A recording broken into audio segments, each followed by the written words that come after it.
Dobrodošli v novi oddaji Moj odnos do zdravja. Z vami sem dr. Neja Zupan, specialistka naravnega zdravljenja. Danes sem povabila v svoje goste dr. Milana Hosto.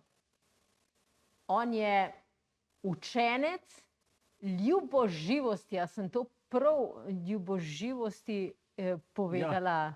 Ja.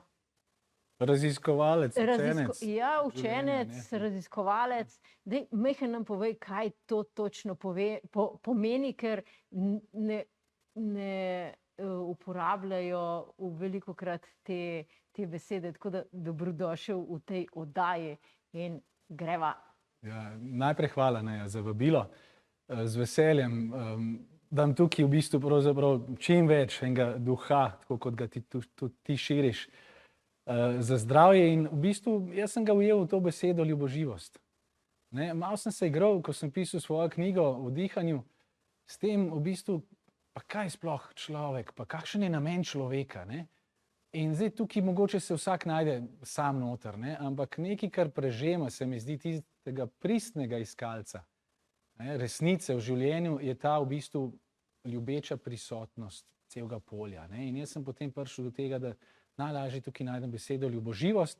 Ni je še v slovarju slovenskega knjižnega jezika, jaz sem se sicer trudil, da tja pride, imamo rado živost, lahko živost in tako naprej.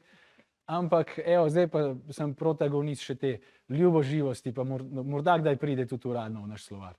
Tudi kot ljubezen do življenja. Točno to. Jaz rad živim, vsak ima svoje vzpone in padce, ampak ravno to te dela živega in polka dojameš, da je to tista igra duha, ki te vrača domov, lahko rečeš, da je to ljuboživo. Ja, jaz v svoji praksi opažam, da ljudje, ki ne ljubijo svojega življenja, ki ne ljubijo biti tukaj, imajo veliko več izzivov ostati zdrav. In se ukvarjamo zelo veliko s tem, kako ljubiti življenje, kako biti strasten v življenju, kako biti navdušen nad vsem tem, kar se dogaja, tudi če je to v nekem kratkem obdobju bolezen, tako kot si ti rekel, imamo vzpone in padce, vsi jih imamo, malo gor, malo dol, ampak ljubiti sebe gor in dol. Tako. Kdaj se je tvoja zgodba začela? Ja, zdaj lahko rečemo ob rojstvu, ampak zdaj, če malo širše pogledamo, mogoče tudi že kaj prej. Ker dejansko fizično telo je rezultat nekih drugih sil in če ne drugega ljubezni med mamo pa očetom, ki sta me spočela. Sicer pa zgodba najbrž ciljaš na to bolj profesionalno ali pa tako naprej. Ja, nasplošno, kako si prišel v stik s tem, kar zdaj počneš? Kdaj je tebi ta klik naredil? Recimo, jaz sem že kot otrok rada se igrala zdravnice, ampak sem imela tako srečo, da sem imela psihologinjo, ki pred vstopom v osnovno šolo povedala, da sem jaz otrok s posebnim potrebam, tako da zaradi tega nisem mogla iti študirati, ampak to je bil vse tak velik načrt, tam zgoraj tistih naših vodnikov, zato da sem jaz namesto medicino šla študirati različne modalitete naravnega zdravljenja. Kako se je pa tebi začelo? Ja, dobro, če pogledamo, kako smo se igrali kot otroci. Eno je, da smo mnogi gibalčki, tako da to me je vodilo potem na fakulteto za šport, pa pravzaprav iz ene kompenzacije, ker kot otrok sem imel težko astmo. In takrat ti je dih vzet in v bistvu nehaš dihati, nehaš živeti na en tak način. In takrat je bilo zdravljenje še zelo konzervativno in ena od prvih stvari priporočil je bila ne biti v športu. Vem pa to ni šlo skupaj. Druga igra, ki sem jo v bistvu imel rad kot otrok, je bilo v bistvu raziskovanje kamnin. Razbil sem kamne, da sem videl, da so te žile not ali pa se kaj svet. Tako pa želel sem imel biti arheolog. Tako da zdaj, če tako gledam, kaj zdaj to lahko pomeni, te ene skrite stvari me zanimajo. Se pravi, tisto, kar je čisto prizemljeno, ampak se ne vidi, dokler to ne razgrneš. Tako da bi lahko rekel, evo, da me je to na nek način zaznamovalo. Potem me je pa to peljalo v bistvu preko športa do tega, da sem delal z otroki z astmo. Se pravi, iz enega sočutja, ker meni ni bilo dano, sem podprl otroke, da so se lažje ukvarjali s športom. Tako da je bila moja prva stvar, je bila vodenje društva Astma in šport in v bistvu promocije programov po Sloveniji še z drugimi kolegi športniki, ki so tudi imeli astmo, da smo v bistvu razbijali ta mit. Se pravi, človek, ki ima težave, simptome astme, se seveda lahko ukvarja s športom, ampak primerno. In tam potem prideš do tehnik dihanja, kjer najprej dihaš na nos. To je bila ena stvar. Druga stvar pa ta arhetipski del arheologije, me je pa vodil v filozofijo. Tako da sem pa potem doktoriral na filozofiji, na etike sicer, se pravi, gre za eno tako v bistvu pozicijo presojanja, ne sodb, ampak presojanja, kaj je dobro pa kaj ni dobro. Tudi v športu, ker ni vse samo dobro. Ampak zdaj sem pa šel še korak čez, pravzaprav me zanima ta filozofija duha, pa bolj natančno zadnji 2 leti je pa obarvala moje življenje pa antropozofija. Se pravi, grem iz logosa proti Sofiji. In zdaj sem pravzaprav čisto not v tem. Ja, to je zanimivo. Jaz sem bila zelo zainteresirana za antropozofijo. Približno 30 let nazaj sem študirala o tej Helene Blavatsky, veliko stvari. Jaz sem pa potem se bolj obrnila na čutenje sebe in manj na študij, kar pa seveda je čisto vse v redu, nekdo z enega zornega kota, nekdo z drugega zornega kota posega po odkrivanju življenja oziroma bistva življenja v vsakem posamezniku. In ko si to raziskoval, se pravi, začel si zato, ker si imel težave z astmo, ampak verjetno si astmo presegel v tem času.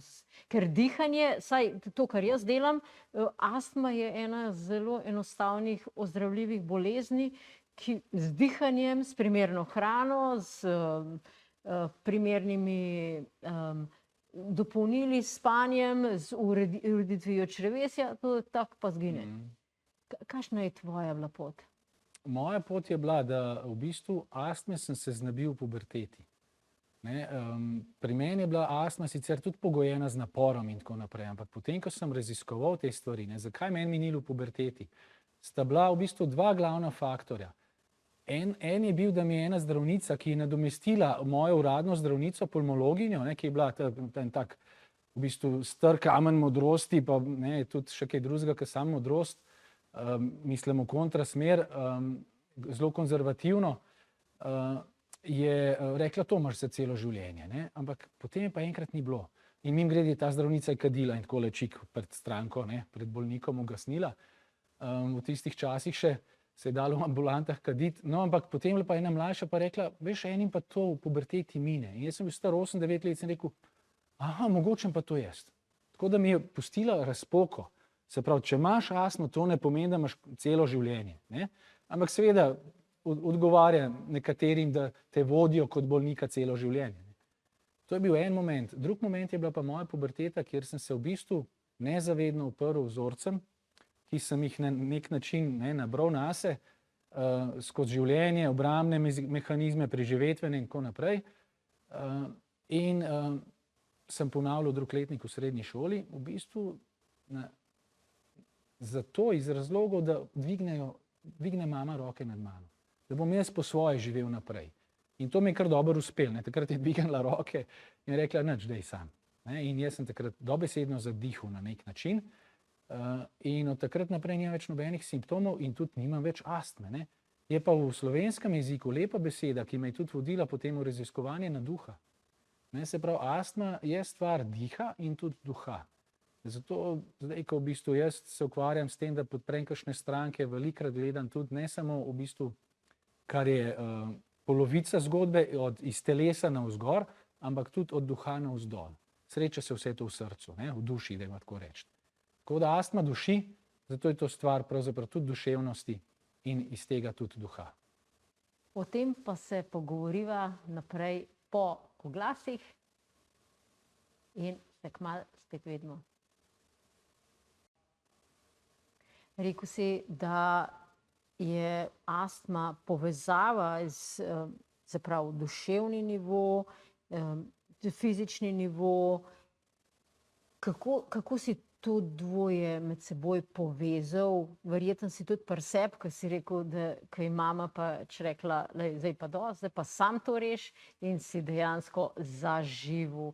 Si se na nekem nivoju osvobodil enega nadzora drugih ljudi. Se pravi, kako pa to zdaj povezuješ tudi pri, verjetno delaš še z strankami, ki imajo to vrstne težave? Ja, meni je blizu ta celovit pogled, ne. Se pravi, človek ni zgolj tisto, kar se vidi, ampak tudi tisto, kar pripelje do tega, da se tako pokaže, ne. Se pravi, če opazujemo vedenje, ne, nekdo se vede in recimo diha težko, zato ker nekaj ve. Vedenje pa vedenje, ne, gre skupaj. Tukaj pravzaprav lahko gremo tudi v slovenski jezik, ne. Kaj sploh je duša? Zdaj, če tako v bistvu gledamo etimološko, ne, po izvoru besede, je v bistvu duh, ki se je ujel v telo, v nekaj manjšega, ne, in zdaj želi ven. Duh je razigran, svoboden, ne, in more ven, ampak ne more ven drugače kot skozi delovanje telesa. Zato je duša pravzaprav latinsko anima, animalna sila. Duša je tista, ki animira meso in kosti, da tako reči, ne, to čisto fizično, kar brez duše ne bi delovalo. Tako da tukaj vmes jaz postavljam to dušo, se pravi med duha pa med telo. Ne, in ko se duh pravzaprav spusti dol v telo, je ujet. In zato ga duši, lahko pa svojim delom tudi navdušuje in ima potem izbiro, ne. In zdaj ta duh, ne, tukaj je v bistvu je tudi zvezan z umom in z vzorci in prepričanji in vzgojo in s kolektivnim duhom, duh časa, ne, ki tudi duši na nek način, saj zdaj vidimo, ne. In seveda nimaš druge variante, kot da se začneš premikati, tako da pravzaprav rešiš tega duha. Kako? Tako da nekaj narediš. In s tem pravzaprav je ta duh potem spet izpuščen in če dobro delaš, ne, v bistvu na ta način potem tudi dobi svojo potrditev, da je bilo vredno se spustiti v telo. Tako da, če grejo tako filozofsko, se jaz to tako predstavljam, in to so tudi trije svetovi našega telesa, ne. Tu si prinesel si en plakat s seboj in tle si zelo dobro to naslikal, kar si mi prej razlagal. Tako da mogoče dajmo pokazati našim gledalcem prav ta tvoj plakat.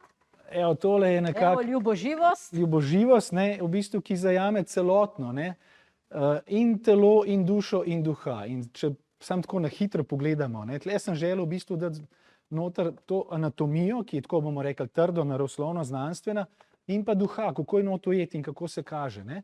Se pravi, pa če vzamem kot primer recimo božansko komedijo Dantejevo, ne, on govori o treh svetovih. Ja, tako je postavljena tudi naša anatomija, ne. Se pravi, gor je raj v glavi, zato rečemo nekomu, ti si samo v glavi, ne. Ja, tebi je samo lepo, pej dol, spusti se dol, nekam. Ja, pej dol, ne, v telo in pol gremo dol, ne. Pod trebušno prepono je v bistvu pekel po Danteju, ne. Tle je vroče, tle so strasti in tako naprej za preživetje, spolne žleze in te stvari, ne. Je led v ledvicah. Ne, se pravi, ogenj in led je tukaj spodaj. Potem imaš pa vice. Ne, to je pa tukaj svet, kjer trpimo, ne, je trpno, ne, tam pa mora duh pravzaprav potrpeti. Da se toliko časa v bistvu lepo vse kuha, ne, in tukaj so pljuča in srce in tam noter je ta naša duša. Tako da, tle pravzaprav to je naslednja knjiga, ne, povzeta, kjer želim pokazati to celovitost in v bistvu to, kar mnogi pridigajo, ne, če želiš spoznati svet, spoznaj sebe. Ja. Kako si ti pri sebi to kot mlad fant, ne, rekel si, da ko si ponavljal letnik, da se je začel to odstirati. Kako si prav do teh ugotovitev potem prišel skozi življenje? Različni v bistvu dogodki so me zaznamovali, ne. En je bil ta, da me je to že tam nekje v najstništvu zelo zanimal ta svet duha, ne. Naročil sem ene črne knjige iz Beograda, kako se čita aura. In pol gledal to, ne, treniral in te stvari. Ni se da lepo strenirati. Potem recimo sem imel eno tako epizodo, ki je res v bistvu samo moja, ampak tudi javno spregovorim o tem, ker vem, da se mnogim to dogaja, pa ne vejo, kaj s tem, ne. Recimo imel ene par dni sem bil v enem takem spremenjenem stanju zavesti, neke poskuse sem delal, svečko in meditacijo in tako naprej, da sem se vsega zavedal. Sprav, če se jaz zdaj želim, ne, roko stegam, da vzamem knjigo, jaz sem to vse razmišljal. Aha, kako se zdaj to naredi? Sprav, to je bilo eno tako popolno zavedanje, nič mi ni bilo samoumevno, ne. In jaz sem čutil, da navzven najbrž delujem čudno, ampak sem skrival, kolikor sem le lahko.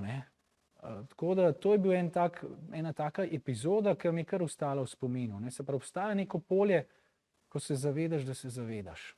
In to je ta ekscentrična pozicija človeka.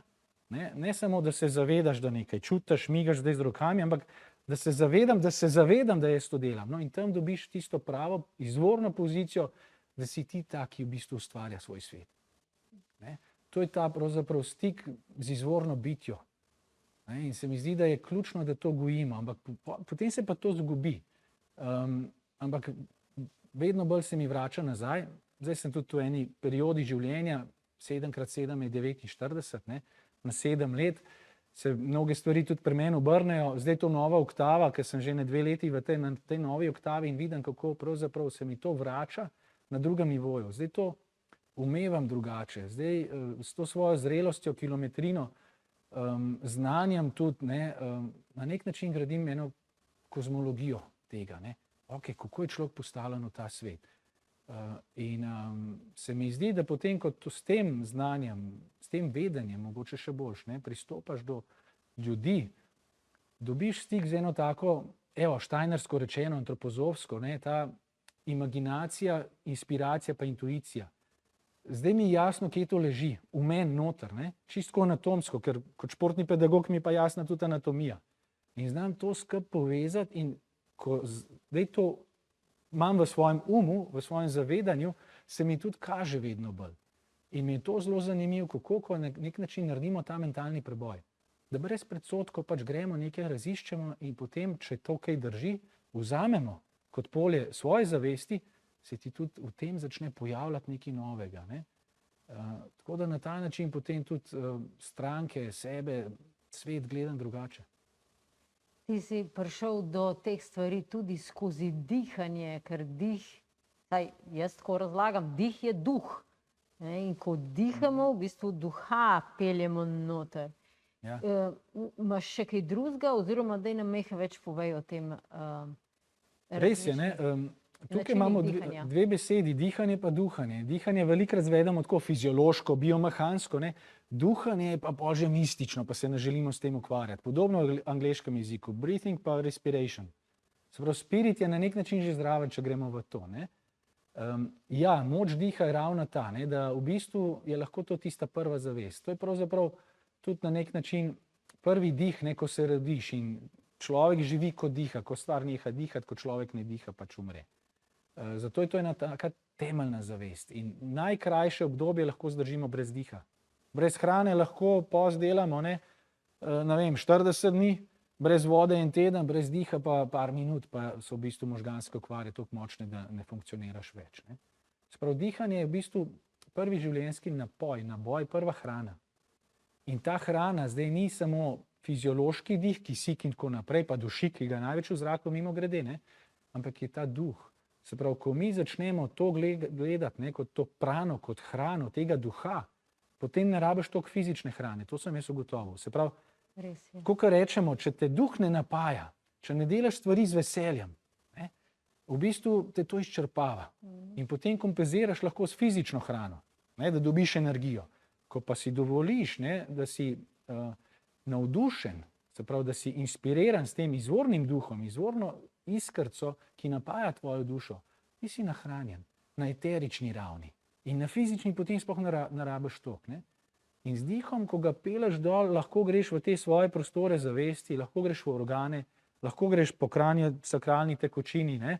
Od ventriklov na vrhu se dotikaš hipofize pa epifize, ki morata sodelovati. Se pravi, hipofiza, kar je podfizičnim, epifiza, kar je nadfizičnim. To je ta astralni svet pa podzemlje. To je maskulino, to je feminilno. In potem preko kranialne tekočine greš do trtice dol, ker trta ima korenine, da se napaja iz matere narave, naše prirode, in potem to dvigneš spet gor. In če živiš moralno življenje, to je ta moralna intuicija, moralna inspiracija, in tudi moralna imaginacija. Delaš svet po svoji podobi, ki odseva izvorno podobo, potem se led v ledvicih stopi. In ne rabiš imeti preveč adrenalina pa kortizola, zato ker si pomirjen sam s sabo, z izvornim jedrom v sebi, in potem lepo hormonska os, stresna os, lepo balansira vse skupaj, ne. Ko to vse skupaj zložiš, meni je to čudovito. Jaz temu rečem ljubo živost, ne. Ko se spustiš na to pot raziskovanja samega sebe. Hvala. Dragi gledalci, spoštovane gledalke, po oglasih bova midva nadaljevala najin pogovor. Med tem časom pa vas vabim, da prevzamete moje darilo za vas, brezplačno e-knjigo Iniciacija energije na www.nejazupan.si/iniciacija-energije. In se vidimo po oglasu. Zdaj smo se dotaknila načina razmišljanja oziroma načina spoznavanja stvari skozi prepoznavanje delovanja tega sveta skozi naše dojemanje. Ampak vmes si meni tudi rekel, kako pomemben je dih, da je oboje skupaj pomembno. Jaz tudi gledam moški, ženska, se pravi, čutenje je to ženska stran, razmišljanje je moška stran. Zdaj, kako to dvoje kombiniraš? Ja, to je nujno kombinirati. Pravzaprav ne rabimo kombinirati, to je že skupaj, ne. Mi konceptualno lahko pravzaprav tako razmišljamo, ne, in gremo nekaj čutiti, pa delamo vaje fizične, potem pa nekaj mislimo, ampak to je vedno v človeku hkrati prisotno. Tako da in občutki pravzaprav gradijo našo osebno zavest. Ne, zato, kot sva prej govorila, ne, mene tudi osebno zelo vleče ta česa vsega se lahko zavedam na ravni mišljenja. In na drugi strani se vedno vprašam, kako se pa to kaže v meni, kako se pa to čuti. Ne, zato, ker če nimaš te matrice, ne, podlage, prizemljenosti, odplavaš v oblake. Zato mimogrede tudi moški lažje odletijo nekam v oblake, pa več moških je lahko gurujev, ne, ker živijo nekje gor na oblakih, pa niso prizemljeni. In specifična teža maternice, ne, oziroma zemlje in tako naprej, ki je pa ženska, ne, lastnost je pa težja, pa prizemljuje, ne, pa ta magnetni del. In občutki so izjemno pomembni. Se pravi, ta tankočutnost, ki jo razvijaš skozi čutenje ob dihanju, ob zavedanju dihanja, ne, in ob introspekciji, ne, ta v bistvu nevrosomatska čuječnost, ne, kjer lahko seveda zaradi ti čutiš potem organe. Kako bomo vedeli, kje imamo organe? Ja, z to vemo, ne, ker smo videli v anatomskem atlasu ali pa kje, ampak ne, pa vemo, tle je želodec. Ne. Ne rabimo tega vedeti, čutimo, ne, in recimo čutiš energije, čutiš, kdaj te nekaj povabi, kdaj je en tak kakovost energije, ne, ki je v tebi drugačna ob nekem človeku ali pa v drugem. Nič ne veš o nikomer, ampak z enim v bistvu kar steče, z drugim ne in tako naprej. Ne. Se pravi, to pa čutimo na mnogih čutilih, potem pa še te subtilne ravni, ki so eterične narave, ne, kjer gre dejansko za nek način valovanja, ali pa gremo v resonanco ali pa v disonanco, magnetno v privlačnost ali pa v odbojnost. Recimo jaz velikrat tudi, ko me prevzame prav ta duh, ne, ki je neoprijemljiv, ampak tisti izvorni duh, jaz to čutim na koži. Na koži in tudi znotraj mene kot eno tako brbotanje in ti da sam potrditev. Prav, kaj vemo o tem? Ne veliko, ampak meni je jasno in to je ta intuitivni del, to je ta vednost, ki leži v telesu zato, ker je. Ne, in potem, če znaš to brati, in tle ste ženske, ne, bom rekel, pred moškimi, že čisto zaradi biologije, in pa zaradi kakovosti, ne, je fenomenalno. In ker združiš na drugi strani še vednost kot da nekaj veš, razumeš, da to dvoje skupaj. Ne, to je to. Rekel si, da pri 16 letih pač so se stvari začele odvijati pri tebi, ne, v to smer, ki je bila bolj tebi naklonjena. Kdaj si z dihom začel? Kdaj si začel to dojemati, da je dih tudi tisti, ki ga je potreben noter? In zato, ker jaz res vidim pri veliko ljudeh, ja, ali je ena stvar ali je druga stvar, ni pa ene povezave skupaj. Se pravi, kdaj si to začel povezovati? V bistvu, mislim, da je bila ena delavnica, Meta Zagorčeva pa Mirjam Lasen sta na fakulteti za šport povabili enega strokovnjaka iz Anglije, In tam smo tudi povezano dihali. Jaz še kot študent in tam me je lepo odnesel. Tako da tam sem videl, da tukaj pa obstaja še neko drugo polje, ki sicer ni tako znanstveno potrjeno je, ampak ni uveljavljeno. In to je bil tisti moment, ko sem videl, tle pa je veliko na tem. In potem sem pač zaradi svoje astme to začel tudi raziskovati. Šel sem na bolnišnico Golnik gledati čisto klasično fiziološko, respiratorno fizioterapijo in na drugi strani se šolati v Anglijo in tako naprej, Butejkova metoda kot prva. In potem sem šel naprej, ker tudi to ni bilo dovolj. Tako da tle sem pol videl, da dih pravzaprav ni deljiv, ampak se razdeli recimo v naših nosnicah. In vemo iz jogijske anatomije, da je ena maskulina, druga feminilna, ena pozitivna, negativna. In se pravi, to je osnovni naboj. Ko duh vstopi v naše telo, je pač razdvojen. Zato, da ustvari naboj, da se sploh kaj začne dogajati.